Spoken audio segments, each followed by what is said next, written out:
mga bay. So malinis na talaga siya. Ito po yung sinasabi ko sa inyo na pwede na siya ibalik. Goods na siya, goods. Dito din para maganda na tignan mga bay yung loob. So ipalabas natin lahat tong dapat natin ilabas kasi ipasok na natin yung pwede natin ipasok na mga bay. Let's go mga bay, naikabit na natin yung mat. So malinis na siya. Yan, malinis na. So yung mating na lang ang kulang nito. Bibilan natin to ng mating para hindi to madumihan palagi. So, kabit na natin. So, dito natin ilagay yung ating gauge. Para madali lang natin makita mga bay. So, yan. Napinturahan na lahat. All goods na. So, ibabalik na natin lahat mga bay.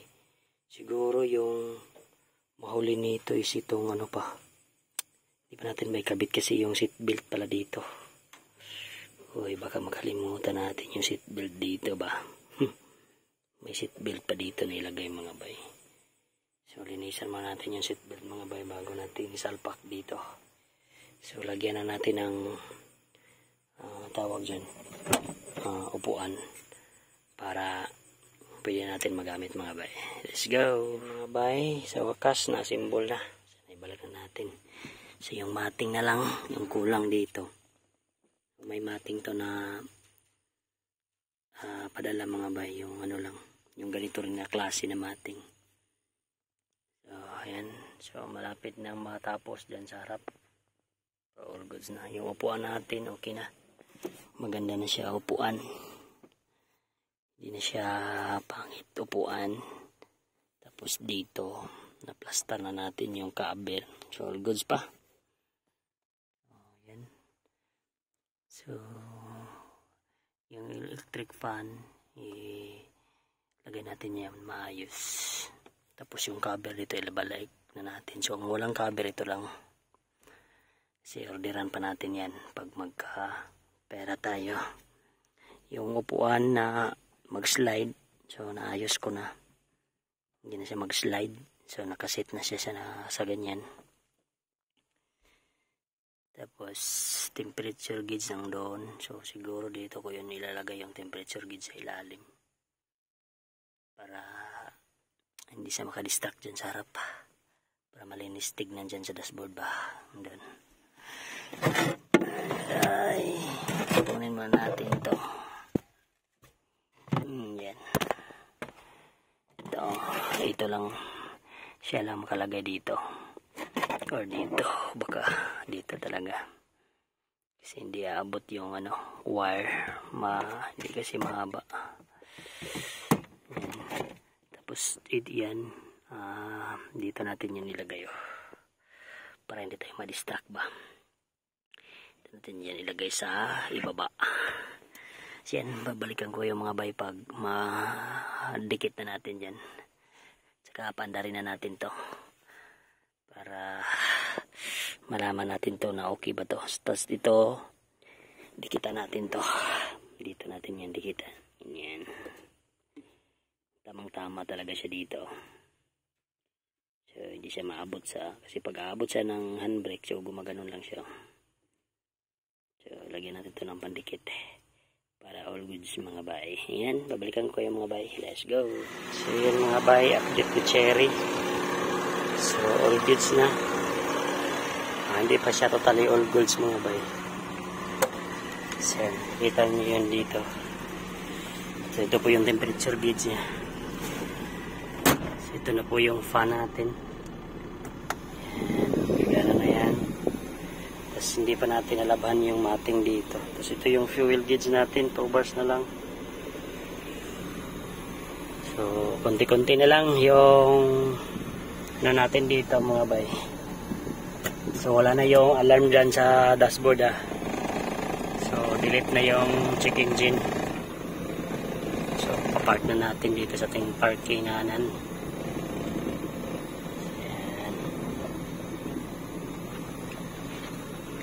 So isa. Tapos ito yung aircon niya.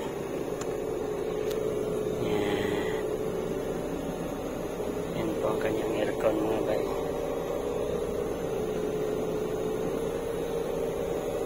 So, yan, malamig yung aircon. All goods. Goods na yung aircon mga bay.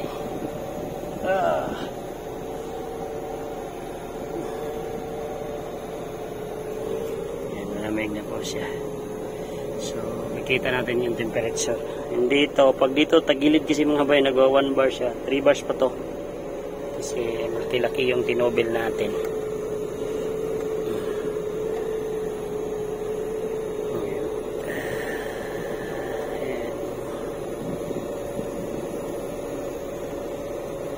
Yan. Yung maramdaman mo talaga yung ginaw ng aircon mga bayo. So good, so hindi pa natin na-plaster yung mga wiring dyan sa ilalim. Kabit ko po yan ng maayos. Dito, so naka-order na tayo ng dashboard dito. May nahanap na tayo. Kaya, yan lang siguro ang ma-update natin dito sa Cherry manual mga bayo. So manual po siya mga bayo. And so, maganda pa yung cambio niya. So gagana pa yung handbrake. Yung sa likuran, na-install na natin yung sa likuran. Siya. So,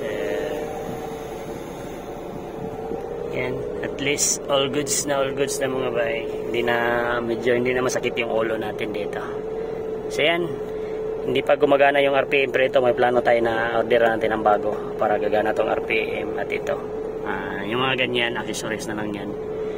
So yan, so i-update ko kayo mga bay pagka makarating na yung mga dito yung dashboard mga bay. Let's go mga bay, mabibiyahin na natin to ngayon sa Valencia. So nagtubil tayo ng 500 dati, ito lang yung bars, so parang 2 bars lang, kaya magputubil tayo ulit ng 500. Yan, pag po yung tambutso natin, all goods, maganda. Tapos may tubig po.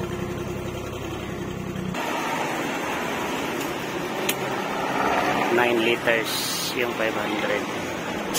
Tapos sumakit siya ng 2, 4, 6 bars. May natirang 4 na bars. Ayan, 4 na bars. 2, 4, 6. So ngayon lang siya nakapagtubil ng marami mga bike. So nakatubil natin lahat is 1,000. Hindi natin ginamit yung aircon kasi maganda yung ano natin, fan. Gulong pa natin parang okay pa man siguro to, kulang hangin. Yan, so nadamihan ka na ng tubil ha. So punta na tayo ng Valencia Island natin kung ilang weeks natin to gagamitin. Pizza ngayon is 12, 9, 12. So malaman natin kung ilang weeks natin magagamit tong 1,000 na tubil. So, nasa 10 liters to na lagay natin dito kay Cherry mga bay. So, i-update ko kayo. So, temperature, all goods. Maganda yung battery. Tapos, hindi pa tayo nagamit ng aircon mga bay. Malaman natin kung magpa-fog ba din kung kahit hindi tayo mag-aircon mga bay. Maginaw kasi yung ano nito, yung hangin nito mga bay. Ayan, let's go!